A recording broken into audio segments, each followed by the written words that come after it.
एक सत्यव्रतम और मेरे साथ हैं मेरे सहयोगी डिम्पी कालरा। बाजार में आज बड़ा गजब का माहौल है। आप निफ्टी को देखिए, अलग चाल है। निफ्टी बैंक को देखिए, बिल्कुल जुदा चाल है, बिल्कुल डाइवर्जेंस साफ दिख रहा है। और हम कैचअप की बात कर रहे थे सुबह सुबह, लेकिन कैचअप क्या, निफ्टी बैंक ने जो फर्राटा रफ्तार बढ़ी है पिछले एक डेढ़ घंटे में, आप देखिए करीब 1300 अंक ऊपर है निफ्टी बैंक और आज बन गया है रिकॉर्ड हाई 51,700 के ऊपर जाकर निफ्टी बैंक कारोबार कर रहा है। 12 के 12 शेयर आज हरे निशान में हैं। और अगर हम तेजी की बात करें, सबसे ज्यादा इंडेक्स के जो हैवीवेट्स हैं, HDFC bank, Axis bank, ICICI bank, ये 3% से ज्यादा की मजबूती के साथ कारोबार कर रहे हैं और आज ये निफ्टी के भी टॉप गेनर्स हैं। अगर आप इन तीनों बैंकों का अगर आप पॉइंट के लिहाज से योगदान देखेंगे तो 1271 अंक ऊपर जो निफ्टी बैंक है, इनमें से करीब करीब 1150-1200 अंक तो इन तीनों ही बैंकों का है। वेटेज का खेल भी चल रहा है, क्योंकि निफ्टी बैंक की अगर बात करें तो करीब 53-54% अकेले दो बैंकों का वेटेज है, वो है एचडीएफसी बैंक और आईसीआईसी बैंक। ये दोनों के दोनों 3 से 3.5% ऊपर कारोबार कर रहे हैं। निफ्टी में लोअर लेवल से बाइंग जरूर आई है। हम 23,600 के ऊपर के आंकड़े देख रहे हैं। हालांकि 0.25% ऊपर ही है निफ्टी 50 और निफ्टी बैंक करीब 2.5% ऊपर कारोबार कर रहा है। मिड कैप में, स्मॉल कैप में आज थकान है। इसके चलते आप देखेंगे कि 1057 शेयर आज एनएसई पर मजबूती के साथ कारोबार कर रहे हैं और उसके मुकाबले 1400 शेयर आज कर रहे हैं लाल निशान के साथ कारोबार। तो अगले एक घंटे में आपकी हम रणनीति बनाएंगे अपने एक्सपर्ट्स के माध्यम से और यह समझने की कोशिश करेंगे कि निफ्टी बैंक में क्या करना है, बैंकिंग स्टॉक्स में क्या करना है। एक बार डिम्पी से जरा व्यू ले लेते हैं कि वायदा बाजार के आंकड़े किस तरह से शेपअप हो रहे हैं। डिम्पी, गजब का डाइवर्जेंस और जबरदस्त तेजी बैंकिंग स्टॉक्स में। 1300 अंक ऊपर है निफ्टी बैंक, रिकॉर्ड ऊंचाई पर है। निकुंज सर हमारे साथ जुड़ चुके हैं और मैनेजिंग एडिटर हैं ईटी नाउ स्वदेश के और ईटी नाउ के। निकुंज सर बहुत बहुत शुक्रिया, थैंक यू वेरी मच। एक बार जरा आपका टेक चाहिए। आज एक्स्ट्रॉर्डनरी मूवमेंट दिख रही है सर बैंकिंग का, कोई आरबीआई की पॉलिसी नहीं है, कोई ब्याज दरों की कटौती नहीं है। ऐसा क्या हो गया कि मार्केट के अंदर कि बैंकिंग स्टॉक्स में आग लग गई एकदम? डिम्पी, मैं तो यही बोलूँगा कि कल रिजर्व बैंक ऑफ इंडिया ने ईटी नाउ के जो इवेंट पर एक प्रकार से कमेंट्स दिए थे, उसी का असर है। रिजर्व बैंक ऑफ इंडिया ने कल क्या बोला कि भाई 7.25% जीडीपी ग्रोथ बढ़िया दिखती है और वह कॉन्फिडेंट है। और जब रिजर्व बैंक ऑफ इंडिया एक नंबर को लेकर के कॉन्फिडेंट है, तो अगर कुछ ग्लोबल फैक्टर्स में गड़बड़ नहीं होती है तो आप रीजनेबली अश्योर्ड रह सकते हैं कि भाई वह जो रुक रहेगा जीडीपी की ग्रोथ का 7.25 से ऊपर रहेगा। सेकंड, उन्होंने कहा कि एनपीए की समस्या नहीं है। थर्ड, उन्होंने बोला रूरल रिकवरी आ रही है। और चौथा, प्राइवेट केपेक्स आ रहा है। पांचवा, अगर आप देखें तो एसबीआई के चेयरमैन ने कल एक प्रकार की ग्रोथ गाइडेंस दी है कि भाई 14 से 15% या 15 से 16% क्रेडिट ग्रोथ रहेगी, निम्स अच्छे रहेंगे, आरओएस अच्छे रहेंगे। तो जो दो बैंकिंग सेक्टर के regulator, reserve bank of India governor और इंडिया के सबसे बड़े पीएसयू बैंक के चेयरमैन मिस्टर खारा साहब ने, दोनों ने एक प्रकार का एंडोर्समेंट दिया है कि बैंकिंग सेक्टर अच्छे स्टेट में है, साइकिल स्ट्रॉन्ग है और ये साइकिल अभी स्ट्रॉन्ग बनी रहेगी। कुल मिलाकर के बैंकिंग क्षेत्र की कल बड़ी अच्छी न्यूज़ आई है। अब आज के मूव की बात करते हैं। तो आज की मूव की अगर बात करते हैं तो देखिए एक ओवरड्यू था ये मूव। और आईसीआईसीआई बैंक, एचडीएफसी बैंक या एक्सिस बैंक, यह बैंक्स जो थे इस समय they were just getting ready to rally. वो समय था कब? ये समय था we were discussing not why, we were discussing when. इसके अंदर एक बड़ा योगदान मेरे हिसाब से रहा है फॉरेन इंस्टीट्यूशनल इन्वेस्टर्स का। पूरे साल के शुरुआत में इन्होंने ज़बरदस्त बिकवाली करी है। लास्ट ईयर भी इन्होंने बैंक्स में अच्छी खासी बिकवाली करी थी। तो जब पैसा टर्न हो रहा है तो पैसा उन क्षेत्रों में टर्न होता है। अगर एफआई का पैसा टर्न हो रहा है जो कि लार्ज है, जो कि लिक्विड है, जहाँ पे हिस्टोरिकल कंफर्ट है, जहाँ की वैल्यूएशन सस्ते हैं और जहाँ पे ग्रोथ मोमेंटम दिख रहा है, तो एचडीएफसी बैंक जैसे शेयर या फिर आईसीआईसीआई बैंक जैसे शेयर जब चलते हैं तो ये एक प्रकार का इंडिकेशन है कि रिटेल नहीं, इंस्टीट्यूशनल इन्वेस्टर इस समय वापस आ रहा है। और इलेक्शन के नतीजों के बाद हमने देखा है कि इंस्टीट्यूशनल इन्वेस्टर्स वापस आ रहे हैं। आप अगर गौर करेंगे तो कई समय से बता रहे थे कि प्राइवेट बैंक्स में नज़र रखिए, कई समय से बता रहे थे private banks are getting ready for a move. हम कई समय से बता रहे थे दैट प्राइवेट बैंक्स के अंदर इस समय वैल्यूएशन का कंफर्ट है। हम कई समय से बता रहे थे अगर एफआई वापस आते तो सबसे पहले प्राइवेट बैंक्स में ही वापस आएंगे और वो लग रहा हो रहा है। निकुल सर, ये कंबाइन एफर्ट्स हो सकता है सरकारी बैंकों का और प्राइवेट बैंक का, क्योंकि लोग ना वैल्यूएशन को भी चेस करेंगे। देखिए, पीएसयू बैंक सबको इतने सस्ते नहीं रहे हैं, खास करके अगर आप टॉप 2 और 3 पीएसयू बैंक्स की बात करें। एक ज़माना होता था जहाँ की पीएसयू बैंक्स प्राइवेट बैंक से 50 से 60% डिस्काउंट पर ट्रेड करते थे।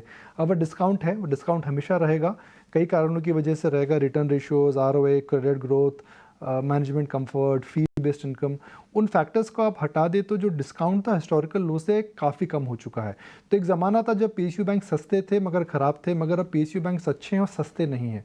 प्राइवेट बैंक्स में टाइम वाइज करेक्शन आ चुका है, प्राइस वाइज करेक्शन आ चुका है और इनकी ग्रोथ को लेकर के अब इतनी समस्या नहीं दिखती है। आप कोटक महिंद्रा बैंक को इक्वेशन से निकाल दें तो अगर आप देखिए तो प्राइवेट बैंक्स के अलावा जैसे बजाज फाइनेंस है, अगर रूरल इकॉनमी वापस आती है इनको काफ़ी बेनिफिट मिलेगा।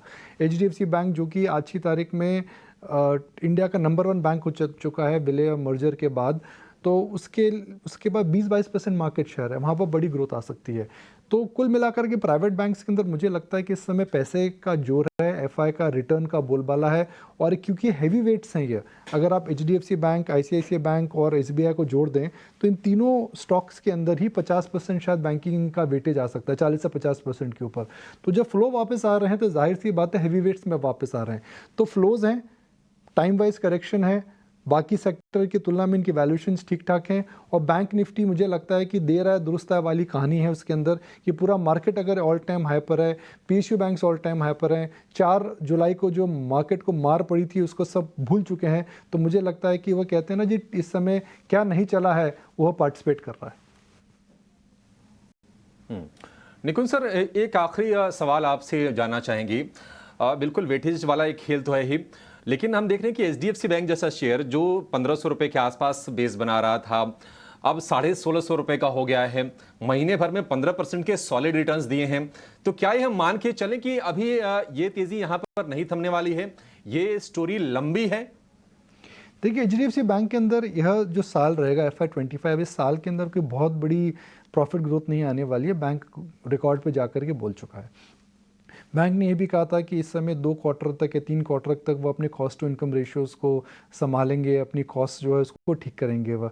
तो FY26 will be a better year for HDFC bank in terms of growth. तो अगर मार्केट में ग्रोथ आएगी तो 1 या 2 क्वार्टर पहले बैंक्स या फिर हम देखते हैं कंपनियां ठीक होने लग जाती हैं। तो मुझे ये लगता है कि एचडीएफसी बैंक के अंदर अगर आप ये सोचते हैं कि अचानक 2000 तक हो जाएगा, जैसे बजट इलेक्शन के बाद, इलेक्शंस और बजट की पीरियड के अंदर लंबी इसमें तेज़ी आने वाली, ऐसा नहीं होगा। मगर हम शायद लास्ट वीक भी बात कर रहे थे, हमने एसबीआई का चार्ट दिखाया था और हमने एचडीएफसी बैंक का 1 मंथ का चार्ट दिखाया था। तो मेरा उस समय भी यही मानना था कि इनके अंदर जो आउट परफॉर्मेंस है अब विजिबल है, या आउट परफॉर्मेंस बढ़ता रहेगा। 1 महीने में 8-9% का आउट परफॉर्मेंस है, डायरेक्टर साहब स्टॉक फायर करे 13% का हो चुका है। एसबीआई के अंदर आप देखें तो 3 या 3.5% का मूव है। देख लेते हैं 1 महीने का गेन, क्योंकि आज बड़ा गेन है तो उससे काफ़ी ज़्यादा उछाल आ रहा है। देखिए जी, एसबीआई के अंदर 5% है, तो 10% के आसपास, 9 से 10% के आसपास का 1 महीने का चेंज है। अब यह धीरे धीरे बढ़ता रहेगा मुझे लगता है। तो एसबीआई और इसके अंदर जो गैप है, मुझे गैप लगता है कि हर क्वार्टर के अंदर 1-2%, 2.5-3% बढ़ता रहेगा। तो आउट परफॉर्मेंस का जो चक्र है वो प्राइवेट बैंक्स में आएगा। मगर मैं यह भी बताना चाहूँगा कि प्राइवेट बैंक्स बड़े हैं, इनकी मार्केट कैप छोटी नहीं है। इनकी मार्केट कैप्स जो हैं इतनी अचानक नहीं बढ़ सकती हैं, because they are benchmark stocks. Benchmark stocks के अंदर जो हम आउट परफॉर्मेंस की तुलना करते हैं वो निफ्टी से करते हैं, सेक्टर से करते हैं। तो मुझे लगता है कि बैंक्स, खासकर 2 या 3 बैंक्स जो निफ्टी को अंडर परफॉर्म कर रहे थे वो आउट परफॉर्म करेंगे। और प्राइवेट बैंक्स और पीएसयू बैंक्स के अंदर जो आउट परफॉर्मेंस था, PSUs were doing much better than private banks. मुझे लगता है कि उसके अंदर थोड़ा थोड़ा अब कंप्रेशन आएगा। सर, एक आखिरी सवाल, तो क्या हम ये समझें कि इस तेजी में, इस बुल रन में बैंकिंग की थोड़ी थोड़ी स्विचिंग या चर्निंग करने की जरूरत है, फ्रॉम सरकारी to private, from mid cap to large cap? देखिए अभिषेक, कल गवर्नर साहब से मैंने पूछा कि भाई who has the right to win in the banking sector, तो उन्होंने बोला जी राइट टू विन तो उसका है जो अच्छा काम करेगा, राइट टू विन उसका है जो अच्छी फंडामेंटल्स रखेगा, जो अच्छी ब्रांड फ्रेंचाइज क्रिएट करेगा। तो मुझे लगता है कि एक पुराना ज़माना बदल गया है, जबकि PSU banks always had problems in terms of customer satisfaction, cost of manager, cost of employees, branch experience, या फिर आप उसको बोल सकते हैं एनपीए कंसर्न्स। क्योंकि प्राइवेट बैंक्स तो मजबूत थे, मगर पीएसयू बैंक्स भी सरकार के कंसोलिडेशन के बाद काफ़ी मजबूत हो चुके हैं। तो ये बोलना कि प्राइवेट बैंक्स में ही पैसा बनेगा, पीएसयू में नहीं बनेगा लॉन्ग टर्म में, I think that would be slightly unfair. मगर अगर रिलेटिव बात करें, जैसे कोविड के बाद अगर आपने 2021 का एक ईयर लेते हैं, आपने एचडीएफसी बैंक को 2021 से लीजिए जी, एसबीआई को 2021 से देखिए, बड़े बैंकों की बात करते हैं। आईसीआईसीआई बैंकों को कंपेयर करिए, बैंक ऑफ बड़ौदा से कंपेयर करिए, थोड़ा कंपेयर कर लेते हैं। मिसाल के तौर पर एक पॉइंट जो मैं बोल रहा हूँ शायद अच्छे से इस्टेब्लिश हो जाएगा। डायरेक्टर साहब ज़रा फायर करें, ऐसे मुझबानी मुझे डेटा याद नहीं आ रहा है, मगर ट्रेंड मैं भी देखना चाहूँगा। क्या आ रहा है जी? अगर आप देखिए तो एक कोविड के बाद जो है एचडीएफसी बैंक करीब 12% ऊपर है। उसी प्रकार आप एसबीआई को देखें, जो हम दो बड़े बैंकों की तुलना कर रहे हैं, एसबीआई डबल हो चुका है। अब आप आईसीआईसीआई, अब आप और किसी प्राइवेट बैंक को देख लें, अगर आप देखें सपोज एक्सिस बैंक को देखें और अब आप बैंक ऑफ बड़ौदा को देख लीजिए, तो आईसीआईसीआई बैंक 84% ऊपर है। फिर आप देखिए बैंक ऑफ बड़ौदा को, बैंक ऑफ बड़ौदा के अंदर आप देखेंगे तो एक्सिस बैंक में 68% का उछाल है। बैंक ऑफ बड़ौदा को देखिए, बैंक ऑफ बड़ौदा में 2.5 गुना उछाल है। तो ये जो बड़ा मूव आया था बैंक्स के अंदर आउट परफॉर्मेंस का, मुझे लगता है कि वह अब थोड़ा ट्रिम डाउन होने लगेगा। सेकंड, अगर रूरल इकॉनमी वापस आती है जो लग रहा है, तो मुझे लगता है कि रिटेल फ्रेंचाइज जिनकी भी ज़्यादा है वो अच्छी हो जाएगी। बिकॉज रूरल इकॉनमी वापस आती है तो जाहिर सी बात है जो रिटेल डोमिनेशन फ्रेंचाइजीज हैं उनके अंदर भी तेज़ी आ सकती है। तो प्राइवेट बैंक्स के अलावा मुझे लगता है कि छोटी माइक्रो फाइनेंस कंपनीज़ या फिर छोटी एनबीएफसीज, उनके अंदर भी उछाल देखने को मिल सकता है। तीसरा मेरा मानना है कि कोटक महिंद्रा बैंक, क्योंकि इस समय स्पेशल सिचुएशन स्टॉक हो रखा है, उसके अंदर आरबीआई के रिस्ट्रिक्शंस आ रखे हैं, उसको इक्वेशन से निकाल देना चाहिए। तो एक जनरलाइजेशन हमें अभिषेक नहीं करना चाहिए कि पीएसयू बैंक्स में ज़्यादा पैसा बनेगा या फिर प्राइवेट बैंक्स में ज़्यादा पैसा बनेगा। मुझे लगता है कि प्राइवेट बैंक्स, बैंकिंग सेक्टर के अच्छे दिन हैं और अच्छे दिन रहेंगे। एनपीए की कंसर्न्स नहीं है, ग्रोथ अच्छी है, मॉनसून अच्छा लगता है आएगा, प्राइवेट सेक्टर केपेक्स हो रहा है और रिटेल बैलेंस शीट्स में इस समय समस्या नहीं है। तो कुल मिलाकर के बैंकिंग में अच्छा आउट परफॉर्मेंस है। उसके अंदर आपको वह फ्रेंचाइजीज देखनी पड़ेंगी जहाँ पर वैल्यूएशंस ठीक ठाक हैं, जिनकी कासा अच्छी है, जिनकी फी बेस्ड इनकम है और जिनको लायबिलिटी की वजह से समस्या नहीं हो रही है। ठीक है सर, बहुत अच्छे से आपने सारी चीज़ों को बताया। इनफैक्ट जो कंपेयर करके दिखाया ये भी काबिल तारीफ था कि देखिए कैसे सरकारी बैंकों ने 2 टाइम्स 3 टाइम्स तक के रिटर्न दिए हैं, लेकिन निजी बैंक नहीं चले उतने। तो आज निजी बैंकों का दिन था और उन्होंने मार्केट को ऐसा चलाया। देखिए ऑल टाइम हाई बनाते ही हैं, लेकिन ऑल टाइम हाई इस तरह से बैंक निफ्टी ने बनाया, गजब हो गया। आज आपको मालूम है कि 51,000 भी नहीं था सुबह, आज मार्केट की ओपनिंग की थी 50,800 के आसपास की, वापस 51,000 आया और आप 52,000 के दर्शन करने के लिए भी खड़े हो गए। ये बैंक निफ्टी की ताकत है जो आपको स्क्रीन पे दिख रहे हैं। निकुंज सर बहुत बहुत शुक्रिया, थैंक यू वेरी मच समय निकाल के सारी चीज़ समझाने के लिए। एक और चीज़ मैं आपको दिखा दूँ, ऑप्शंस की तो हमारे पास स्ट्राइक ही नहीं है। अगर आप 50,000 पे खड़े होगे तो आप मैक्स टू मैक्स कितनी स्ट्राइक चेक करोगे? 5, 6, 7, 8, 10। आपके पास अगर स्ट्राइक पे आएंगे तो मैं 51,000 की स्ट्राइक भी आपको नहीं दिखा पा रहा हूँ। खैर हमारा थोड़ा सिस्टम में भी उसको एडजस्टमेंट करने की है। मैक्स टू मैक्स मेरे पास जो स्ट्राइक पड़ी हुई है एट द मनी की है, आज 19 तारीख डेरिवेटिव एक्सपायरी है, मैं आपको वही दिखाता हूँ। आप परसेंटेज देख के हैरान हो जाओगे। मैंने 5100 वाली जो कॉल लगा रखी है, ये देखिए 3,288% है। सर जहाँ से लेके आपने इन्वेस्टमेंट्स करी होगी ना अब तक का, इतना तो आपका पूरी ज़िंदगी का रिटर्न नहीं बना होगा। अगर मैं 8% एफडी से जोड़ दूँ तो ये सिंगल डे का रिटर्न है, सिंगल डे का रिटर्न है। और एक और चीज़ मैं बताता हूँ, जो मैं 5100 की कॉल बता रहा हूँ ना, वो 850 रुपये की है और उसमें से 850 में से 840 रुपये तो आज के जुड़े हुए हैं। 10 रुपये की कॉल 1000 रुपये की हो सकती है क्या? कोई चीज़ हुई है आज। मैं थोड़ा ना एक्सचेंजेस से रिक्वेस्ट भी करूँगा कि एक्सचेंजेस को ये बात थोड़ा देखना चाहिए। आप ऐसे मत करो, 10-20 रुपये वाली चीज़ को 1000 रुपये कर दोगे, फिर बोलोगे फाइनेंशियल मार्केट में डिसिप्लिन रखो। कैसे डिसिप्लिन रखेगा कोई आदमी? सोच के देखो ना, 20 रुपये की चीज़ को 1000 रुपये, 1000 रुपये एक दिन में। और आपको मैं एक और चीज़ बताता हूँ, 200 रुपये की कॉल थी जिसको 1000 रुपये किया गया 2 बजे से लेकर 2 बजे के 10 मिनट तक में। 10 मिनट के अंदर सिस्टम तो कैप्चर ही नहीं कर पा रहे हैं वो लेवल्स। मार्केट डालोगे तो रेट आएंगे, बिना मार्केट डालोगे तो रेट भी नहीं मिलेंगे आपको। थोड़ा सावधानी से काम करो। जब से एल्गो ट्रेडिंग और ये वीकली वाला कंसेप्ट मार्केट के अंदर आया है, मार्केट के अंदर एबनॉर्मलिटी चरम पर है। और आज मैं आपको लिख के दे सकता हूँ, आज रात को आप ट्विटर पे देखोगे, आपको दुनिया जान के हेज वीडियोस बने हुए दिखेंगे। जो हेज मार्केट में पैसा लेके बैठते हैं, आप देखना उनके बहुत सारे वीडियोज़ आएंगे, कल तक आपके पास बहुत सारा डाटा आ जाएगा। लेकिन ये डाटा मैं सुबह से आपको नोटिस करवा रहा हूँ, ये कॉल मैंने अभी से नोटिस नहीं करवाई, आपको मैं कॉल सुबह से नोटिस करवा रहा हूँ कि आज मार्केट के अंदर जो दिख रहा है ना, वो थोड़ा एबनॉर्मलिटी दिख रही है। कैचअप होना ठीक बात है, लेकिन ऐसा भी कैचअप, ऐसा कैसा कैचअप है, देखते हैं अब क्या होगा। मैं 100% बोल सकता हूँ कल इंस्टीट्यूशनल का डाटा बैंकिंग में काफ़ी स्ट्रॉन्ग आएगा।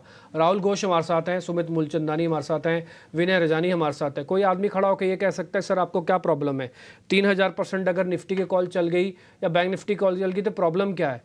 मैं बताता हूँ प्रॉब्लम क्या है।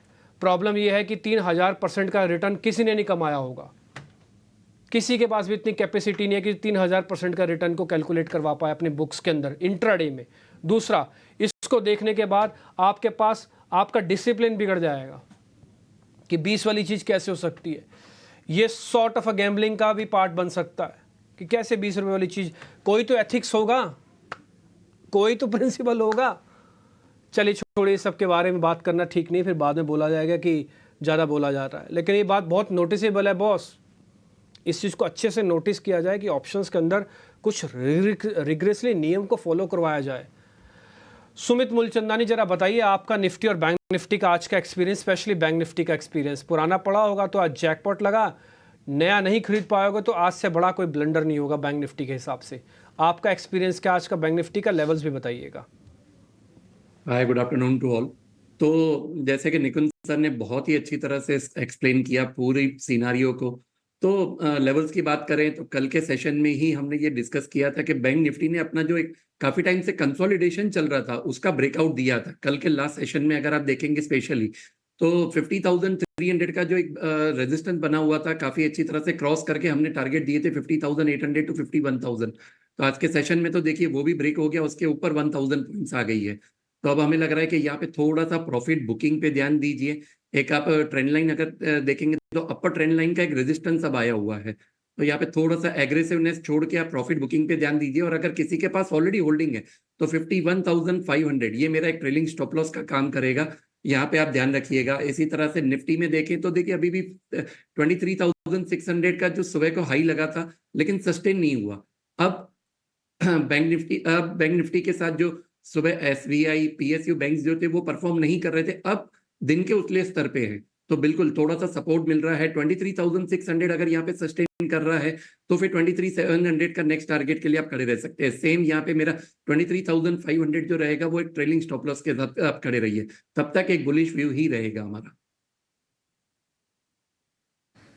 ठीक है, ये इंडेक्स पर व्यू हो गया, लेकिन हमारे दर्शक अब वेट कर रहे होंगे कि ट्रेड्स कहां पर करने हैं।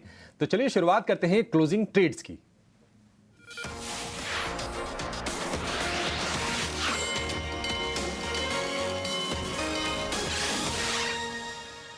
राहुल जी, शुरुआत आपसे करना चाहेंगे, बताइए आपके स्टॉक्स कौन से हैं। आज तो अगर दो हिस्सों में बिल्कुल बाजार बटा है, बैंकिंग को अगर छोड़ दें तो बहुत ज्यादा स्टीम नहीं है। आपने स्टॉक्स क्या चुने हैं आज? नमस्ते और गुड आफ्टरनून। तो पहले तो मैं दर्शकों को बता दूं कि यहाँ से अपसाइड का संभावना निफ्टी के केस में बहुत ही ब्लीक है। एक और 100-200 पॉइंट दिख सकता है, बट इसके अलावा अपसाइड मुझे नहीं दिख रहा है। कुछ स्टॉक स्पेसिफिक लॉन्ग अपॉर्चुनिटीज अभी भी दिख रहा है। डिक्सन टेक्नोलॉजीज आपके शो पे 2-3 बार मैंने सजेस्ट किया हुआ है, आज फिर से डिक्सन टेक्नोलॉजी सजेस्ट करेंगे। 11,300 पे बाई सजेस्ट करेंगे, अभी 11,400 पे चल रहा है या 390 पे शायद चल रहा है। 11,300 पे बाई कर सकते हैं, 11,000 का स्टॉप लॉस रखेंगे और 11,850 और 12,000 का टारगेट रखेंगे।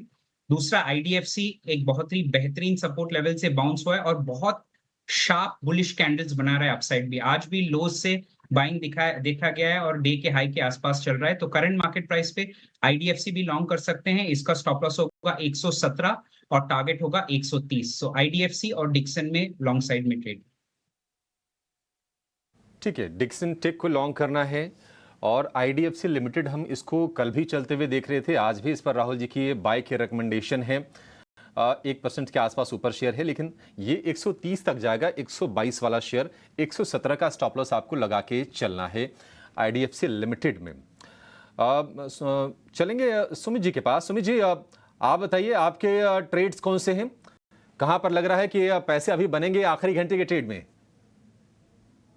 अभिषेक जी, पहले फॉलोअप से स्टार्ट करना चाहूंगा। कल के सेशन में आईडीएफसी फर्स्ट को सजेस्ट किया था 81 के लेवल्स पे, 8350 का आज हाई लगा है। तो यहाँ पे अभी भी एक मोमेंटम काफी अच्छा है। अगर किसी को करंट मार्केट प्राइस पे भी बाइंग करनी है, बिल्कुल आप बाय कर सकते हैं। हमने जो लेवल सजेस्ट किए हुए थे, जो फर्स्ट टारगेट था डेट इज अराउंड 91। तो पहले तो फॉलोअप यहाँ से 3 से 4% एक ही दिन में मिल रहा है। दूसरा जो स्टॉक है वो क्राफ्टमैन ऑटोमेशन, फ्राइडे के सेशन में, क्लोजिंग सेशन में ही हमने 4700 पे सजेस्ट किया हुआ था। आज स्टॉक ने 5000 का हाई बनाया हुआ है। तो किसी को अगर पार्शियल बुकिंग थोड़ा सा करना हो तो बिल्कुल आप ध्यान रखिए। दो बाय स्पेसिफिक रहेंगे। पहला रहेगा आज का नवीन फ्लोरिन। देखिए नवीन फ्लोरिन का 3500 का जो रेंज था, काफी अच्छी तरह से ब्रेक किया है, रेजिस्टेंस को क्रॉस करके सस्टेन किया है, और आज एक फ्रेश न्यू मूव यहाँ पे हमें दिख रहा है। तो करंट मार्केट प्राइस पे आप बाय कीजिए। अराउंड 3650 करंट मार्केट प्राइस है। यहाँ पे टारगेट हम रखेंगे 4290 एंड 4500 का। स्टॉप लॉस मेंटेन करेंगे 3340 का। जो दूसरा स्टॉक है वो है 361 वाम। देखिए स्टॉक ने काफी टाइम से कंसोलिडेशन दिखाया है, आज कंसोलिडेशन का ब्रेकआउट आया है विथ वॉल्यूम। तो यहाँ पे आप बाय कीजिए। 850 करंट मार्केट प्राइस है। टारगेट रहेगा 1006 1054। स्टॉप लॉस मेंटेन करेंगे 770 का। ठीक है, ये दो शेयर सुमित जी की तरफ से, दोनों के दोनों ये बाई कॉल्स, और वो शेयर जहां पर आपकी हो सकता है नजर ना जाए, वो आपके लिए ढूंढ के लेके आए हैं आज सुमित जी, और ये बेहतरीन ट्रेड्स आपके लिए।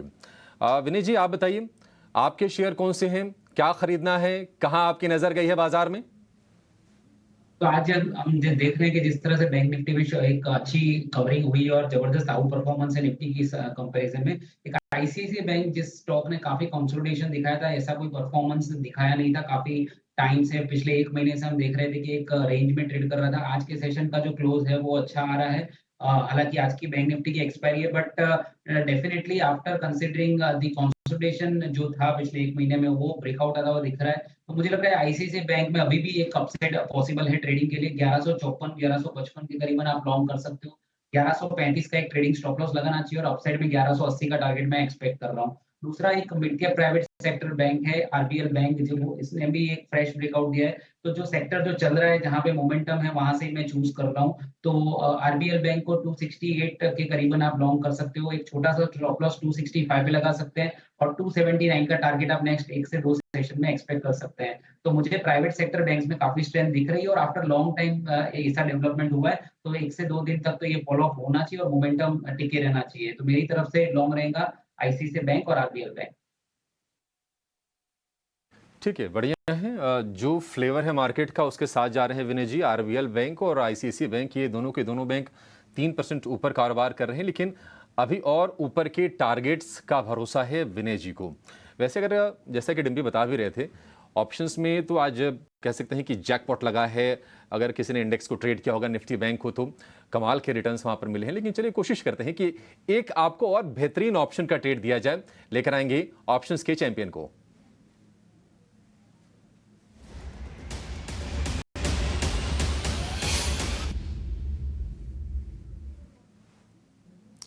स्वास्थ्य इन्वेस्ट स्मार्ट के संतोष मीणा हमारे साथ जुड़ गए हैं। संतोष जी, बहुत शुक्रिया आपका समय देने के लिए, स्वागत है। बताइए क्या ट्रेड करना है, इंडेक्स है या फिर कोई स्टॉक है? ये बैंक निफ्टी में तो मोमेंटम है ही स्ट्रॉन्ग। बैंकिंग स्टॉक के साथ ही जाना चाहूंगा। इंडसइंड बैंक, ये भी एक ब्रेकआउट की तैयारी में, या एक inverse head and shoulder formation बनते हुए नजर आ रहा है। तो यहाँ पे 1540 का कॉल ऑप्शन खरीदने की सलाह रहेगी, जो करीबन 24 रुपए के आसपास चल रहा है। यहाँ पे 35 रुपए का टारगेट रहेगा, और 18 रुपए का आपको स्टॉप लॉस मेंटेन करके चलना है।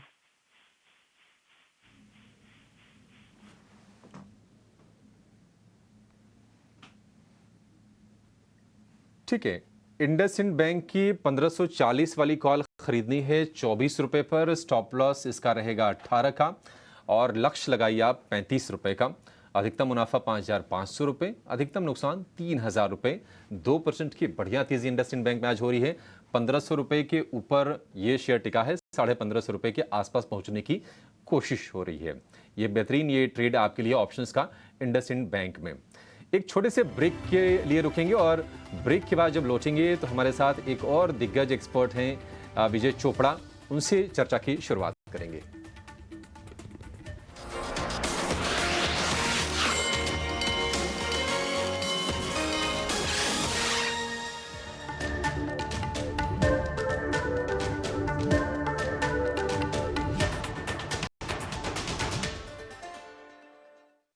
एक्सिस सिक्योरिटीज से राजेश पालविया।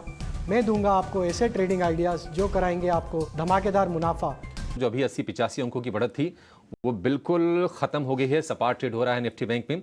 इनफैक्ट लाल निशान फिसल गया था और निफ्टी बैंक में जो 1300 अंकों की तेजी थी वो है अब 1100 अंकों के आसपास की। तो कुछ ही मिनटों में हम देख रहे हैं कि बाजार में थोड़ी सी गिरावट ऊपरी स्तरों से बढ़ी है। हालांकि अभी भी निफ्टी बैंक का मोड पूरी तरह से तेजी का है।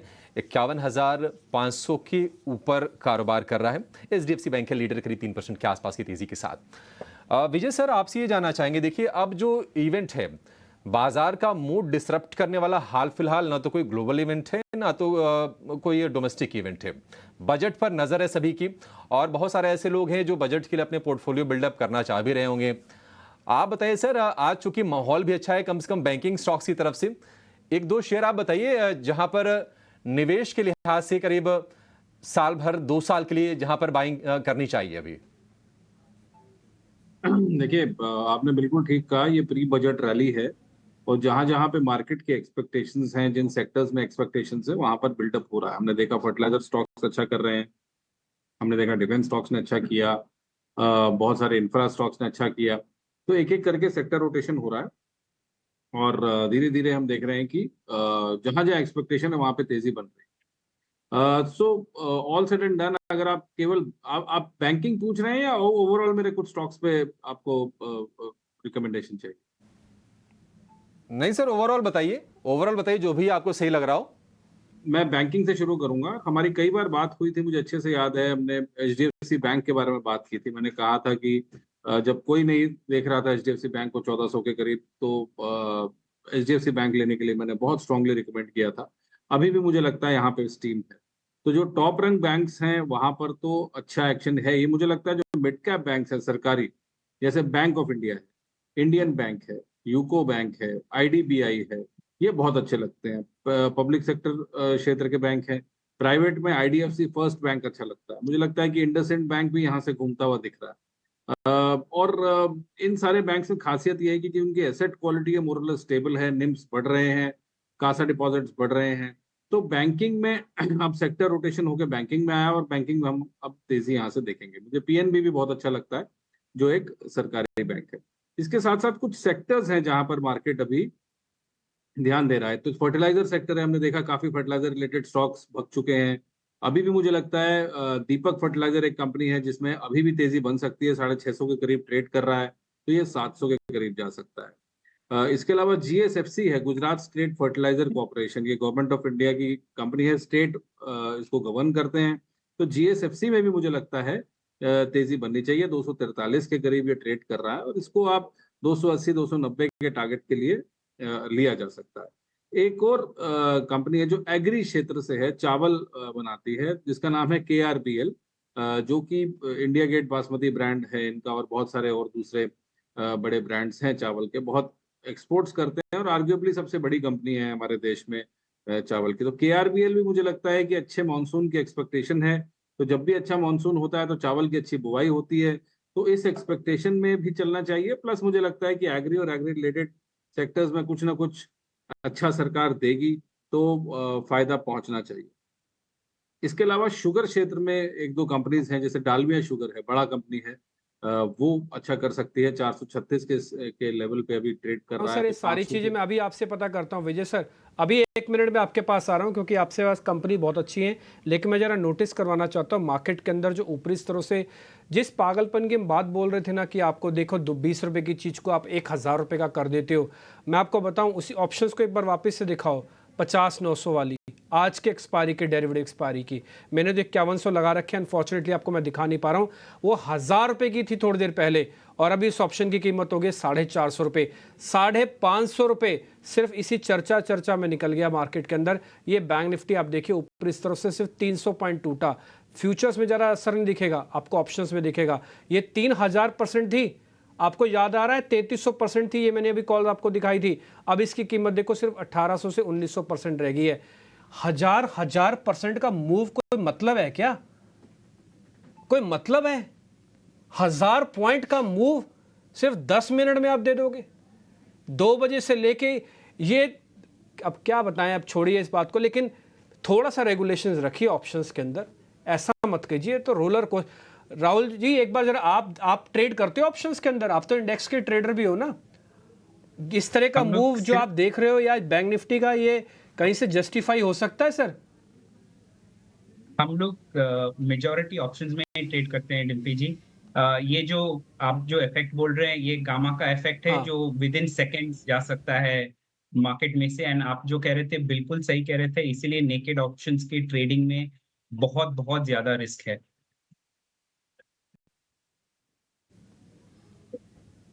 ये स्पीड से आपने देखा होगा सारी की सारी कॉल्स टूट रही हैं। और अब मैं बताऊं बकायदा निफ्टी के अंदर भी ऑलमोस्ट करीब 600 पॉइंट चले गए, 500 पॉइंट तो चले ही गए हैं, 1300-1400 पॉइंट ऊपर आ गया था निफ्टी। अब सिर्फ 900 पॉइंट की बढ़त के साथ ट्रेड कर रहा है इस बीच बैंक निफ्टी, और निफ्टी वापस से लाल निशान में। इंडिया विक्स 5% बढ़ा है। इंडिया विक्स जब तक 15 नहीं होगा पार, तब तक मेरे को ज़्यादा चिंता की बात नहीं है। लेकिन मैं सुमित मूलचंदानी की बात को भी थोड़ा और रिकमेंड करूंगा कि it's time to book profit. मैं राहुल सर की बात को भी बात बोलूंगा, उन्होंने कहा भी काफ़ी लीन प्रॉफिट्स आपको होंगे, अगर होंगे भी तो काफ़ी कम प्रॉफिट्स होंगे निफ्टी के अंदर। जस्ट लुक एट वहाँ से निफ्टी कैसे भरभरा के नीचे आया है। तो आपको ना हमारे जो मेहमान हैं ना, बहुत गौर से सुनिए। अभी आपको विजय जी बता भी रहे थे कि चावल वाली कंपनीज पे ध्यान रखिएगा। आपको ध्यान है वैशाली पारिक कल परसों KRBL दे के गई हैं। शुगर वाले स्टॉक्स पे ध्यान रखिएगा। बजाज हिंदुस्तान 2 दिन पहले दिया था हमने 36 रुपये का, आज 43 रुपये हाई लगा। कल RCF आपके सामने रखा था फर्टिलाइजर का, आज उसमें खबर आई, हालांकि कल ही आ गई थी खबर तो, लेकिन आज पुख्ता हुई खबर, सिस्टम में आ गई खबर, तो उसका इम्पैक्ट आया आपके पास। विजय जी अपनी बात पूरी कीजिए। सॉरी आपको रोका, क्योंकि मार्केट रिएक्शन नहीं बताता ना तो लोगों को पता क्या सर, ये आदत हो जाती है सर, मैं बता रहा हूँ आपको, ये ना आदत हो जाती है डेरिवेटिव एक्सपायरी की। डिम्पी जी आपने बड़ी अच्छी बात बोली कि ये क्या कर रहे हैं, क्या हो रहा है। अभी जिस प्रकार से रिटेल पार्टिसिपेशन हुआ है मार्केट्स में, और बहुत सारे बच्चे नए नए एंट्रेंट्स हैं, वो पैसा जला रहे हैं, ऑप्शन राइटिंग करते हैं, और अगर इस तरीके से 1000% 3000% का मूवमेंट होगा तो ऑप्शन राइटर्स का तो छत उड़ जाएगी। और इस पे निश्चित रूप से अभी मुझे लगता है NSE भी बात कर रही है, माधवीपुरी बुच मैम भी बात कर रही हैं कि किस तरीके से जो F&O में खास करके ऑप्शंस में रोकथाम की जाए ताकि लोगों को प्रोटेक्ट किया जा सके, बचाया जा सके। तो ओवरऑल मैं मानता हूं कि बहुत गड़बड़ बात है, इसलिए बेहतर है कि आप कैश स्टॉक्स में रहें। बहुत अपॉर्चुनिटी है, मार्केट पैसा बनाने के लिए ही है और ये किक के लिए नहीं है। लोग बहुत सारे इसको किक के लिए यूज करने लगे हैं कि हमें बहुत मजा आता है और एंग्जाइटी होती है और एड्रेनलिन रश होता है, तो उसके लिए नहीं है मार्केट्स पैसा बनाने के लिए हैं। अच्छा कंपनी लीजिए, वेट करिए। तो एक आध कंपनी में और बोलना चाहूंगा। मुझे लगता है हाउसिंग फाइनेंस कंपनीज में अच्छी तेजी हो चुकी है। इसी क्षेत्र में एक और कंपनी है इंडिया बुल हाउसिंग फाइनेंस, जो करीब करीब 173 पे अभी ट्रेड कर रही है। तो मेरा ये मानना है कि इसको थोड़ी लंबी अवधि के लिए लिया जा सकता है 250 के टारगेट के लिए। एक फाइनली मैं एक कंपनी बोलना चाहता हूँ, ग्रेफाइट इंडिया। ये प्राइमरली कार्बन ब्लैक में है, और कार्बन ब्लैक जैसे हम जानते हैं बहुत जबरदस्त इंडस्ट्रियल यूजेस हैं इसके, ईवीज में भी बहुत काम आता है और बहुत सारे क्षेत्रों में कार्बन ब्लैक यूज होता है। तो ग्रेफाइट एक दिग्गज कंपनी है इस क्षेत्र की, जो करीब करीब 592-593 पे ट्रेड कर रही है। मुझे लगता है ये आराम से आपको 650 का टारगेट दे सकती है। तो ये कुछ कंपनीज हैं जो मेरी नजर में हैं, अंडर वैल्यूड भी हैं, भगी हुई नहीं है, लो बीटा है एज कम्पेयर टू जहां पर बहुत ज्यादा यूफोरिया हो चुका है डिफेंस जैसे में। तो वहां से निकलिए और छोटी दूसरी कंपनीज में जाइए जहां पर इतना ज्यादा तेजी नहीं बनी है और बनने के चांस है। 51,300 के आसपास से मैं बैंक निफ्टी कामकाज करता हूँ। करीब 6% का वॉलेटिलिटी इंडेक्स डेज हाई पे, रिलायंस इंडस्ट्रीज डेज लो पे है। आज रिलायंस ने आपको दिन भर डिस्टर्ब किया, अगर आप चेक कर लो एक बार भी, रिलायंस ने अपने हाईज को ब्रेक किया हो, कभी नहीं हाई ब्रेक किया। आज बाकायदा डेज लो पे उसने आके टिका दिया। एक मैंने आपको सुबह सुबह अडानी ग्रुप के शेयर्स दिखाए थे, सारे शेयर्स दिखाए थे आपको, और ये बात भी बताया था कि अडानी ग्रुप के अंदर आज कहीं भी बाइंग नहीं हो रही है। एक बार वापस से दिखा दो अडानी ग्रुप के सारे शेयर्स। एक ही पैसा है बॉस सिस्टम के अंदर, वो पहले अडानी में जाता है, वहाँ से निकल के बैंक में चला जाता है, वहाँ से निकल के IT में चला जाता है, क्योंकि पिछले 3 दिन से FIs की लॉन्ग पोजीशंस के अंदर मेजरली कोई बदलाव नहीं हुआ। और राहुल सर, सुमित जी, अपना और भी हमारे जो मेहमान हैं विनय रजानी, ये सब समझते हैं कि मार्केट के अंदर जो पहले शॉर्ट्स पड़े हुए थे ना FI, सिर्फ वो कवर हो रहे थे। विनय सर आपको तो मालूम है ना, 2.5 लाख कॉन्ट्रैक्ट शॉर्ट्स पड़े थे ना FIs के, वो अब घट के सिर्फ 12-13 हज़ार कॉन्ट्रैक्ट्स के सिर्फ शॉर्ट करेंगे। यानी कि FIs ने बाइंग नहीं की है, FIs ने सिर्फ शॉर्ट कवरिंग की है मार्केट के अंदर। और शॉर्ट कवरिंग की एक मर्यादा है, एक लिमिट हो सकती है। ऐसे आप, ये क्या पागलपन हुआ आज बैंक निफ्टी के अंदर, मेरे को तो अभी तक ये समझ में नहीं आ रहा। ऐसा कौन सा लॉजिक लग रहा था मार्केट के अंदर कि आज में 1500 पॉइंट चलाना पड़ा और ऑप्शंस को आज में चलाना पड़ा? क्या वीकली ऑप्शंस का फ़ायदा उठा रहे थे कुछ लोग? मेरा तो एक क्वेश्चन है इस पे। मैं तो एक्सचेंजेस से और सेबी से बात थोड़ा, हम चाहते हैं कि थोड़ा क्लैरिफिकेशन आए इस पे। ये तो इंडेक्स ऑप्शंस के अंदर तो आज बहुत खतरनाक काम हुआ है। 4-4 हज़ार%, 5-5 हज़ार% का रिटर्न, और उसके बाद अब फिर गुम भी हो रहा है मार्केट के अंदर। विनय सर, एक बार आपकी रिकमेंडेशन चाहिए इस पे। ये जो आज मार्केट के अंदर हुआ है, इसके अंदर एक व्यूअर को, एक ट्रेडर को कैसे काम करना चाहिए? ये तो बहुत अजीब हो रहा है आज। क्या होता है कि डिम्पी, अब ना एल्गोरिथमिक सॉफ्टवेयर्स हैं, ये प्राइमरली एक ह्यूमन वर्सेस एक सॉफ्टवेयर की लड़ाई है। इसके अंदर अब आर्टिफिशियल इंटेलिजेंस भी इन्फ्यूज करी जा रही है, बहुत सारी टेक्नोलॉजीज यूज कर रहे हैं, और ये काम जो होता है वो बहुत हाई फ्रीक्वेंसी ट्रेडिंग जो है, जो आप कह रहे हो कि कुछ ही मिनटों में अब आप इतनी जबरदस्त वॉलेटिलिटी देख रहे हैं, तो ये हाई फ्रीक्वेंसी ट्रेड्स होते हैं, तो उसमें ये चीजें देखने को मिलती हैं। ये एक नॉर्मल आदमी या ह्यूमनली ये पॉसिबल नहीं है। तो आपकी बात बिल्कुल ठीक है, आप इतने अच्छे फोरम पे बैठे हैं, इस चैनल के वसीले से, इसके जरिए आप अथॉरिटीज तक आपको पहुंचना चाहिए। मुझे ये समझ नहीं आता कि हर रोज एक्सपायरी करने की जरूरत क्या है। एक तरफ तो एक्सचेंजेस कहती हैं, सेबी कहती है कि लोगों को बचाया जाए ऑप्शन से, दूसरी तरफ हम देख रहे हैं कि हर रोज कोई ना कोई एक्सपायरी हो रही है। तो ये दोनों चीजें, this is dichotomy of thought and action. तो मुझे लगता है कि ये इस पे स्ट्रिक्ट एक्शन लेना चाहिए। ये रोज रोज के एक्सपायरी का क्या क्या मेरे को भी समझ में नहीं आता।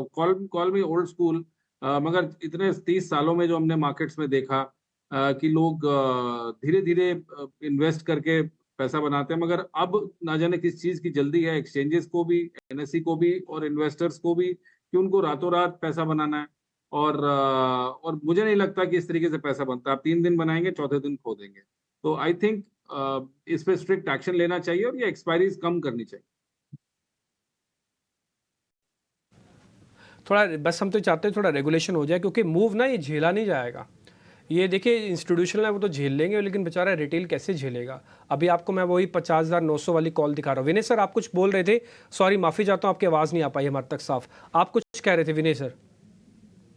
डेफिनेटली आप जैसे बात कर रहे थे कि जिस तरह से दोनों तरफ की वॉलेटिलिटी है, 1000 पॉइंट बैंक निफ्टी में कोई खास मूवमेंट नहीं रही है। अगर आज के दिन में देखने जाए तो काफी सारे ऑप्शन ट्रेडर्स के लिए काफी टफ रहा होगा, और काफी जो ऑप्शन प्रीमियम्स होंगे वो ऑलमोस्ट जीरो हो गए होंगे। ऐसा मार्केट डेफिनेटली कई लोगों के लिए काफी एक नाइटमेयर साबित हो सकता है। लेकिन मुझे लग रहा है कि रूल्स रेगुलेशन से ज्यादा अभी ऐसे मार्केट में इन्वेस्टर और ट्रेडर अवेयरनेस ज्यादा जरूरी है, क्योंकि आपके पास प्रोडक्ट तो सब अवेलेबल है, लेकिन आपके लिए, आपकी प्रोफाइल के लिए कौन सा प्रोडक्ट जरूरी है, आप रिस्क मैनेजमेंट करते हैं कि नहीं, वो ज्यादा जरूरी हो जाता है। तो मुझे लगता है कि आपको प्रोडक्ट्स तो ऑफर की जा रही है, लेकिन आपको उसके रिस्क रिवॉर्ड रेशियो को समझना पड़ेगा as a trader, as a investor, और आपको अपनी प्रोफाइल के साथ मैच करे वैसे प्रोडक्ट को चुनना पड़ेगा विद प्रॉपर रिस्क मैनेजमेंट।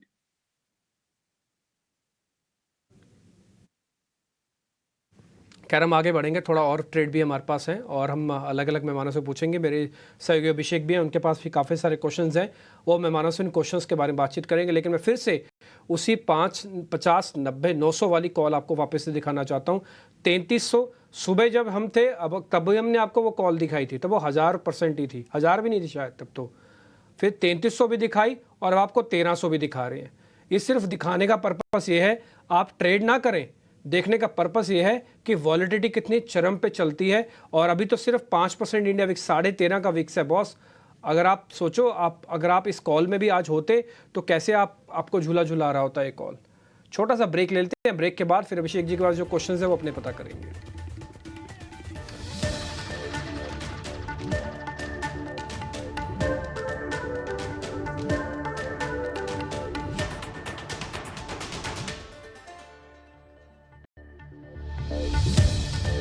मैं एक्सिस सिक्योरिटीज से राजेश पालविया। मैं दूंगा आपको ऐसे ट्रेडिंग आइडियाज़ जो कराएंगे आपको धमाकेदार मुनाफा। तो करें तो कहाँ हम 52,000 के लिए तैयार हो रहे थे, लेकिन एक झटके में ऊपर से करीब 500-600 अंक नीचे आकर इस वक्त 51,350 के आसपास निफ्टी बैंक ट्रेड कर रहा है। वॉलेटिलिटी चरम पे हम देख रहे हैं, 900 अंक ऊपर है। 51,957 आज का हाई है। वहां से अगर आप देखेंगे तो 600 अंक नीचे निफ्टी बैंक है और ऑप्शंस के जो प्राइसेस हैं वहां पर हम देख रहे हैं कि भारी उतार चढ़ाव हो रहा है।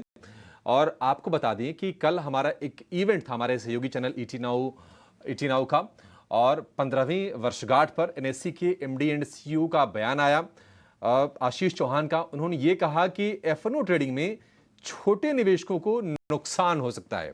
क्या कहा उन्होंने, आइए एक बार सुन लेते हैं, फिर आगे बढ़ेंगे। आपके लिए कुछ और बढ़िया हम ट्रेड्स अपने एक्सपर्ट्स के माध्यम से लेकर आएंगे। Some of the riskiest instruments like derivatives, small investors should stay away. And they should be kept away so that it doesn't bring basically a situation where small investors can get hurt. छोटे निवेशकों को आगाह किया उन्होंने और कहा कि उनको नुकसान हो सकता है। और देखिए होता क्या है ना कि बाजार में जब इस तरह के जैकपॉट लगता है, आपने अगर कॉल ली हुई है अगर, तब तो ठीक है, अच्छा लगता है भाव जब ऊपर जाते हैं। लेकिन इस तरह की एबनॉर्मलिटी में झटका भी तगड़ा लगता है, क्योंकि हमेशा तो आपके मनमाफिक बाजार चले, ट्रेड हो, ये हो नहीं सकता। और इसी चीज़ को लेकर आशीष चौहान भी आपको आगाह कर रहे थे। अच्छा, आज के बाजार में हुआ क्या है कि आप बैंकिंग में एक तरफा रैली देख रहे हैं। सारे के सारे शेयर आपको चलते हुए दिखेंगे। कुछ आईटी वाले शेयर चल रहे हैं। अगर आप निफ्टी के टॉप 10 शेयर देखेंगे तो उसमें सिर्फ आईटी है और बैंकिंग है। आईटी में एचसीएल टेक महिंद्रा, विप्रो, इन्फोसिस, ये शेयर चल रहे हैं, और उसके बाद बाकी जो 6 शेयर हैं वो सारे के सारे बैंकिंग के हैं। लेकिन कुछ और अच्छे शेयर हैं जहां पर हम देख रहे हैं कि आज कमजोरी हो रही है। मारुति सुजुकी आज फिर से 3% टूट गया। कल भी हमने गिरावट देखी थी, लगातार दूसरे सत्र में शेयर कमजोर है। टाइटन ने जो 2-3 दिन की बढ़त थी, आज एक दिन में गवा दी है, करीब 3.5% नीचे ये शेयर कारोबार कर रहा है। एलएनटी में कमजोरी है, हिंडाल्को, बीपीसीएल, बजाज ऑटो। तो ऑटो स्टॉक्स में हम देख रहे हैं कि आज कमजोरी का मोमेंटम हमें दिख रहा है। राहुल जी, आप जरा ये बताइए, ऑटोज में कहीं बाई ऑन डिप्स आपको दिख रहा है या फिर शॉर्ट के मौके कहीं तलाशने चाहिए? तो स्पेसिफिकली ऑटोज पे जैसे कुछ देर पहले मैं टाटा मोटर्स और मारुति का चार्ट देख रहा था। अनफॉर्चुनेटली मारुति अभी बाय ऑन डिप्स का कैंडिडेट नहीं है। एक inverted head and shoulders pattern बन रहा है वीकली चार्ट पे, और जिसका नेकलाइन का ब्रेकडाउन 12,000 के नीचे है और करंट प्राइस भी 12,200 है। तो मारुति ऑन द कॉन्ट्ररी 12,000 के नीचे शॉर्ट कर सकते हैं, एक 12,400 का स्टॉप लॉस रख के। टाटा मोटर्स अभी तक शॉर्ट का कैंडिडेट नहीं बना है, एकदम बीच में साइडवेज ट्रेड कर रहा है, बट लॉन्ग इसमें भी हम इनिशिएट नहीं कर सकते हैं क्योंकि जो बाई लेवल है वो 1000 के ऊपर है, तो 975 पे ट्रेड कर रहा है। तो दोनों वेट एंड वॉच मोड में है, एक को लॉन्ग कर सकते हैं, दूसरे को शॉर्ट कर सकते हैं अगर वो लेवल आ जाए तो। तो ये आपके लिए राय ऑटो स्टॉक्स पर। आज हम देख रहे हैं कि डिफेंस वाले जो शेयर हैं, रेलवे वाले शेयर हैं, वहां पर भी प्रॉफिट टेकिंग आ रही है। हालांकि जिस रफ्तार से ये शेयर चले हैं उतनी ज़्यादा गिरावट नहीं है, फिर भी आप एचसीएल देखिए 4% की कमजोरी के साथ ये निफ्टी का टॉप लूजर ये शेयर है। बाजार बंद होने में 10 से 11 मिनट के आसपास का समय रह गया, और अब ये समझ लेते हैं कि आपके लिए बीटीएसटी या फिर एसटीबीटी के मौके कहां पर बन रहे हैं। सुमित जी, शुरुआत आपसे करेंगे, बताइए अपने स्टॉक्स क्या करें, बीटीएसटी या फिर एसटीबीटी?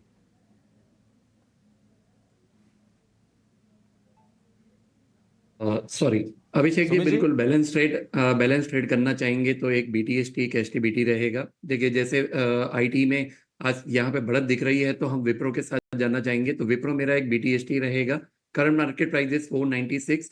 मैं यहाँ पे बाइंग अपॉर्चुनिटी देख रहा हूँ with the stop loss of 488 for the target of 511 and 520। जो दूसरा स्टॉक है वो ऑटो में से रहेगा, बजाज ऑटो का। देखिए काफी अपने से सपोर्ट ब्रेक कर दिया 9800 और कंटिन्यू सेलिंग प्रेशर बना हुआ है, तो हमें लग रहा है कि 9800 अब हमारा एक स्टॉप लॉस का काम करेगा। डाउन साइड में 9420 एंड 9280 ये हमारे 2 टारगेट रहेंगे। ठीक है, बजाज ऑटो सेल है, विप्रो बाय है। विप्रो के लिए जो टारगेट है 511 रुपये और 520 रुपये, और बजाज ऑटो में आपके और नीचे के स्तर दिखेंगे। आपको यहाँ पर बिकवाली करने की सलाह है। तो ट्रेंड के साथ ही सुमित जी ने अपनी दोनों की दोनों ये कॉल्स दी हैं। राहुल जी, आप बताइए, आप भी क्या पेयर ट्रेड ही लेके चलेंगे, एक बीटीएसटी या फिर एक एसटीबीटी, या फिर दोनों आपके पास खरीदारी के सौदे होंगे? मेरा खरीदारी का सौदा है जोमेटो पे 198 के आसपास चल रहा है, तो लॉन्ग कर सकते हैं, 195 का स्टॉप लॉस रख सकते हैं और 204 का टारगेट रख सकते हैं कल के लिए। ठीक है, 204 रुपए का टारगेट। आज भी जोमेटो ने बहुत ही बढ़िया रफ्तार दिखाई है, 6% ये शेयर चला है, 200 रुपए के ऊपर भी निकला इंट्राडे में, 199 रुपए 35 पैसे का भाव है। तो जोमेटो में 204 रुपए के लिए आप इसको खरीदिए, एक सेफ भी आपके लिए ये ट्रेड हो सकता है। राहुल जी, दूसरा शेयर कौन सा होगा? अभी फिलहाल डिक्सन, जो मैंने सुबह शो के शुरुआत पे रेकमेंड किया था, वो भी बीटीएसटी का कैंडिडेट बन रहा है, बट उसमें सिर्फ एक कैवेट की थोड़ा और नीचे आना चाहिए, अराउंड 11,300 ही लॉन्ग जा सकते हैं। तो अगर 11,300 नहीं आता है तो बीटीएसटी मत कीजिएगा, क्योंकि अभी भी एक 2-3% दूर है। ठीक है। और सुमित जी, जरा ये बताइए, रिलायंस, चूंकि आज हमने 2975 का भी लेवल देखा, ऊपर से करीब 60 रुपए नीचे है, रिलायंस 2900 रुपए के आसपास एक ठीक बाइंग है क्या, या फिर अभी इंतजार करें थोड़ा?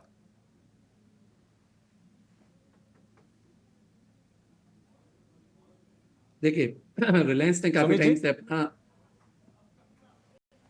अभिषेक जी, रिलायंस ने देखिए काफी टाइम से अपना एक रेजिस्टेंस ब्रेक नहीं किया है। आप देखेंगे तो कल के सेशन में भी स्टॉक ने हाई बनाया था 2970 का, आज के सेशन में भी सेम हाई है। तो ये एक रेजिस्टेंस है जो काफी टाइम से ब्रेक नहीं होगा।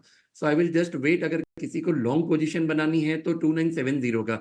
इसी तरह से यहाँ पे जो हमारा स्टॉप लॉस रहेगा, अगर किसी के पास ऑलरेडी पोजीशन है तो वो रहेगा 2900 का। अगर 2900 ये लेवल ब्रेक हो रहा है तो यहाँ पे आप एक कंसोलिडेशन ब्रेकडाउन देखेंगे, जो स्टॉक को करीबन 2840 तक भी लेके जा सकता है। तो जिनके पास होल्डिंग है, आप अपना एक ट्रेलिंग स्टॉप लॉस मेंटेन रखिए।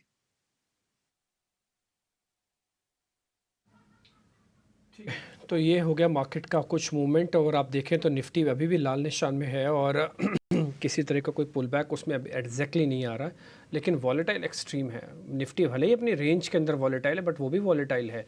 खैर, आज तो मेन तो दिन जो है वो एक्चुअली में बैंक निफ्टी का है, 1000 पॉइंट के ऊपर आके वापस से खड़ा हो गया। और आज पहले 5 बैंक जो निफ्टी के टॉप गेनर्स हैं, एक्चुअली इंडेक्स के टॉप गेनर्स हैं, HDFC, एक्सिस, ICICI, इंडसन और कोटक ही हैं, और इन सब में बढ़त अच्छी है। और एक्सिस बैंक ने आज साल का हाई भी टेस्ट किया हुआ है। ठीक, एक दो चीज़ें मेरे को जरा और पता करनी है, विजय सर से पता करें। तो विजय सर, मैं थोड़ा थीम आ रहा हूँ वही मानसून वाली आपकी। आपने कहा थोड़ा बजट से पहले ये सब थीम रहेंगे, एग्रेरियन, ये सब चीज़ें हैं। सर, 2-4 दिन से फर्टिलाइज़र शेयर्स चले हुए हैं। 22 तारीख को GST काउंसिल की बैठक है। मार्केट में खबर ये आ रही है कि GST काउंसिल की जो बैठक होगी ना, वो इन पे GST जो लग रहा है वो हटा देगी। अगर अच्छा, इसी खबर पे ही ऑलरेडी मार्केट में ये शेयर चल भी चुके हैं। ज़रा मेरे को बताइएगा, 5% GST हट जाए मान लो इन पे, तो ये कितना बड़ा रिलीफ हो जाएगा, और इन कंपनी की वैल्यूएशन में कहीं आपको कोई दिक्कत नज़र आ रही है? क्योंकि एक राउंड दे चुके हैं सर प्रॉफिट, ये बात भी ध्यान रखिएगा। और इसी खबर से ही चला है मार्केट में कल। भी मुझे यूफोरिया से डर लगता है। आप मुझे लगभग 2 दशक से जानते हैं, और जहां पर भी कुछ एक्सट्रीम तेजी हो जाती है, जैसे अभी दिखा रहे हैं आप फैक्ट RCF चंबल NFL में, मैंने एक स्टॉक बोला दीपक फर्टिलाइजर जो नहीं चला, मुझे लगता है इसमें भी तेजी बन सकती है। तो निश्चित रूप से प्रॉफिट बुकिंग आएगी, क्योंकि खबर से पहले खबर डिस्काउंट हो जाती है। ये बाजार का एक रूल है, नियम है। तो अगर खबर की जैसे बोलते हैं ना कि buy on rumour sell on news, तो रूमर था तो इस बात पे तेजी आ गई, और जैसे न्यूज आएगी ये गिर जाएंगे। तो मुझे लगता है कि कहीं ना कहीं ऐसी संभावना है कि जैसे ही खबर आएगी, ये प्राइस्ड इन है इसके अंदर, और खबर बहुत अच्छी है। जैसे आपने पूछा कि इम्पैक्ट क्या आएगा, तो इम्पैक्ट तो बहुत अच्छा आएगा, और निश्चित रूप से ओवरऑल किसानों के लिए अच्छा है, इकोनॉमी के लिए अच्छा है, कंजम्पशन के लिए अच्छा है। मगर जो भाव हैं, भाव ऑलरेडी मुझे लग रहा है ये इस खबर को डिस्काउंट कर रहे हैं, और अगर खबर आ जाती है तो थोड़ी बहुत प्रॉफिट बुकिंग होगी। मगर गिरावट में अच्छे शेयर फिर भी लेने चाहिए, और ये मॉनसून की थीम है, ये प्ले आउट होगी मुझे लगता है सितंबर तक।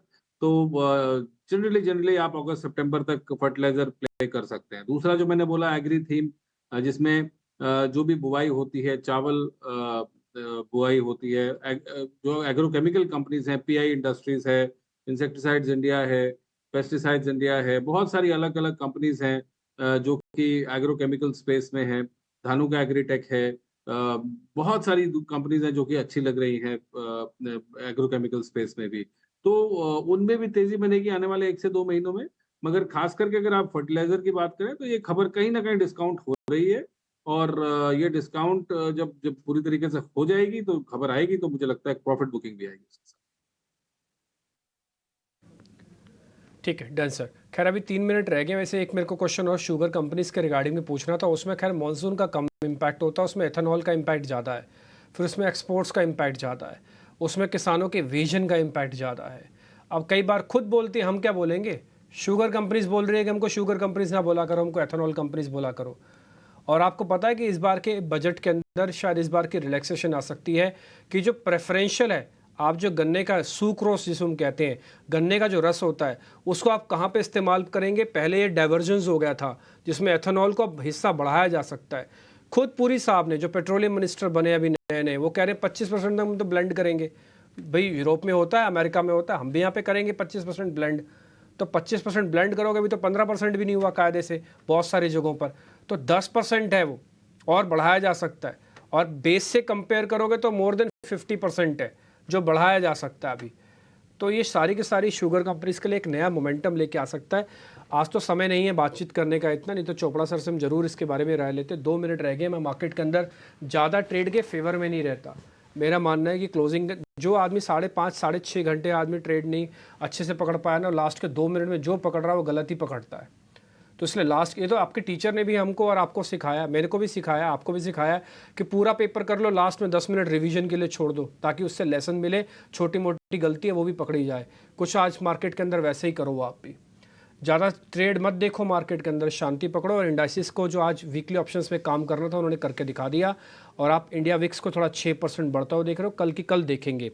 आज का जो सेगमेंट था, कौन कौन हीरो जीरो है, मैं फटाफट से बताता जाता हूँ। प्रोड्यूसर साहब चलाते जाइए। सेक्टर के हिसाब से आज फर्टिलाइजर शेयर्स का दिन बहुत ही शानदार था, फिर से वो अच्छे चले। बैंकैक्स चला, वो तो खैर बात ही थी आपको। आज दिन ठीक नहीं था, वो था रियल एस्टेट वालों का। आज थोड़ा वहाँ पे प्रॉफिट बुकिंग हुई है, थोड़ा कंज्यूमर ड्यूरेबल के अंदर भी प्रॉफिट बुकिंग हुई है, वहाँ पर भी आज प्रॉफिट बुकिंग है। कैपिटल गुड्स के अंदर प्रॉफिट बुकिंग हुई है। अगर आज देखेंगे सरकारी कंपनीज में भी प्रॉफिट बुकिंग हुई है। आप चाहे CPSE दिखाओ, चाहे मिड कैप का निफ्टी का PSEs या PSUs, दोनों इंडेक्स दिखाना चाहो, दोनों दिखा दो आप। आज ऑयल एंड गैस भी एथिकली ज़्यादा नहीं चला। तो आज जो चला है ना, सिर्फ बैंक और सिर्फ बैंक्स चले हैं जो मार्केट के अंदर आपको लीडर के तौर पर दिखे हैं। अदरवाइज कुछ खास बड़ा मोमेंटम फर्टिलाइजर और छोटे छोटे सेगमेंट्स को छोड़ के नहीं दिखा होगा। एडवांस डिक्लाइन भी आज देखो खराब आई है, जबकि निफ्टी के अंदर आज कोई बहुत बड़ा मोमेंटम नहीं जुड़ा, वही 23,500 का है। सुबह हमसे क्वेश्चन पूछा गया, हमने भी कहा कि भाई 23,500 550 एक बार क्लोज हो जाए, लेकिन 550 के ऊपर की क्लोजिंग नहीं है। ऑलमोस्ट 23,500 के ऊपर हम सेकेंड डे क्लोज कर रहे हैं, बस इतना पॉइंट है, देखने लायक है। ठीक, तो आज बैंकिंग का पूरा जलवा हमने देखा। कल देखते हैं कंटिन्यूटी इफेक्ट आती है फिर प्रॉफिट बुकिंग। अगर प्रॉफिट बुकिंग आई तो हो सकता है वापस से आपको अपॉर्चुनिटी मिल जाए। कंटिन्यूटी आई तो जिनके पास आज के ट्रेड हैं, कैरी फॉरवर्ड किए गए हैं, कल वो ट्रेलिंग स्टॉप लॉस लगाएं या तो प्रॉफिट बुक करें। शॉर्ट टर्म में बड़ा गेन बैंक निफ्टी ने क्रिएट कर दिया आपके लिए। आज का दिन जो बड़े शेयरों के लिए अच्छा था वो तो बैंक्स तो खैर थे ही थे, इसके अलावा जिसके लिए और अच्छा आज मार्केट का दिन रहा वो भी बता देता हूँ जल्दी, फिर मेहमानों को थैंक यू करेंगे। वो है बैंक ही है, दिख ही नहीं रहा कुछ भी ऐसा। और बैंक के अलावा तो मेरे को आज टेक महिंद्रा दिखा है, आज उसका दिन थोड़ा सा ठीक था। इन्फो था, विप्रो का दिन ठीक था, SCL टेक का दिन ठीक था। ये कुछ और शेयर्स भी हैं जो बैंक के, अगर आप हट के कुछ देखना चाहें तो वो आपको यहाँ पे दिख जाएंगे। और बड़े यानी कि मिड कैप कैटेगरी के शेयर अगर आप चेक करेंगे यहाँ पे तो EID पैरी का दिन ठीक था, त्रिवेणी का, रेणुका, जुबलेंट का दिन ठीक था। आज जो दिन खराब था KI इंडस्ट्रीज़ का, JK पेपर का और एंडोरेंस टेक का। ये कुछ शेयर्स थे जो आज कमज़ोरी के साथ बंद हुए। कुल मिला के ज़्यादा बोलने का है नहीं। आज पूरी तरह से बैंक निफ्टी और बैंक निफ्टी की छाया मार्केट पे रही। ऑप्शंस का ट्रेड आज देखने लायक था और बहुत हद तक लेसन भी है। हमने आशीष सर से भी बातचीत की थी, वो बाइट भी एक बार आपको वापस से सुना देंगे। लेकिन विजय सर बहुत बहुत शुक्रिया, थैंक यू वेरी मच, आज आपने समय निकाला। Rahul sir thank you very much, आज आपने हमारे लिए समय निकाला। सुमित मूलचंदानी जी बहुत बहुत शुक्रिया, थैंक यू वेरी मच, आज आपने हमारे लिए टाइम निकाला। बहुत अच्छा लगा आपसे बातचीत करके, थैंक यू वेरी मच। जिस ऑप्शन ट्रेडिंग की हम बात आपसे बोल रहे थे ना कि थोड़ा रेगुलेशन अच्छे से और करने की ज़रूरत है। ऑप्शंस इस देश की बहुत बड़ी जान है। अगला 10 साल भारत में ऑप्शंस ही होंगी। सारी डेवलप मार्केट के अंदर ऑप्शंस होता है, US के अंदर, UK के अंदर, ऑस्ट्रेलिया के अंदर। आप कहीं भी किसी भी बाजार को जाके चेक कीजिए, इंडिया के अंदर सबसे बड़ा वॉल्यूम ऑप्शंस के अंदर ही आता है और सबसे बड़ा चंक हम ऑप्शंस का डेली देखते हैं, अगर आप FIs के नंबर को गौर से देखते होगे तो। हमने आशीष सर से जब इसके बारे में पूछा कि कैसे होगा इसको और कैसे हम बढ़ाएंगे, उन्होंने अपनी बात भी रखी है। एक बार आपको वो वापस से सुना देते हैं। Instruments like derivatives, small investors should stay away. And they should be kept away so that it doesn't bring basically a situation where small investors can get hurt. ठीक, भले बाइट छोटी थी लेकिन उस पर्टिकुलर हिस्से को हमारी ये टीम ने बहुत ही खूबसूरती के साथ काटा और ये बताने की कोशिश की है कि एक्सचेंजेस भी इस चीज़ को समझते हैं कि छोटे इन्वेस्टर्स को थोड़ा ऑप्शंस के अंदर लाना भी है लेकिन बचाना भी है। तो लाओ भी और बचाओ भी, ये सबका एक जिसे कहते हैं ना सबका साथ सबका विकास टाइप होना चाहिए। बहुत बहुत शुक्रिया आज कार्यक्रम को एंजॉय करने के लिए, देखने के लिए। कल वापस आपसे मुलाकात होगी। मेरे को और अभिषेक को इजाज़त दे सकते हैं। नमस्कार।